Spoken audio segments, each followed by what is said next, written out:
26 сабақ менің денсаулығым. Мен қалай тамақтанамын? Негізгі түсінік. Сен тамақтану тәртібінің не екенін білесің, дұрыс тамақтану үшін азық-түлікті таңдауды үйренесің. Тірек сөз тамақтану. Дұрыс тамақтану сенің денсаулығыңның жақсы болуына және бойыңның өсуіне әсер етеді. Ол үшін азық-түліктерді дұрыс таңдай білу керек. Азық-түліктерге көкөніс, жеміс, жұмыртқа, ет, балық, дәнді дақылдар мен сүт, айран жатады. Олардан нан, сорпа, ботқа пісіріп салаттар жасайды. Уақытымен тамақтанудың күнделікті тәртібін білген дұрыс. 2 бөлім. Арманның ас мәзірі. Суреттерде арманның таңғы, түскі, түстен кейінгі және кешкі ас мәзірлері бейнеленген. Таңғы ас, сэндвич, ботқа, шай, кофе.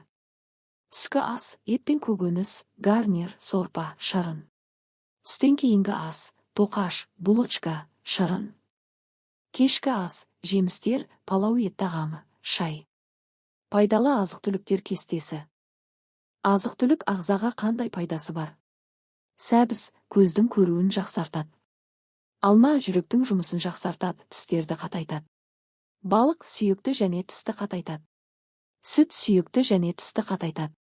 Жүрек соғысын және теріні жақсартады. Ас мәзірі тамақтануға арналған тағамдар мен сусындар тізімі. Әселдің тамақтануы және талқылау. Әселдің мәзірінде панчиктер, шоколад, газдалған сусын, фейси-кола, чипстер көрсетілген. Сұрақтарын тапсырмалар Әселге қандай кеңес берер едің? Сыныптастарыңмен бірге күні бойы қалай тамақтанып, қандай пайдалы тамақ жейтіндеріңді талқылаңдар.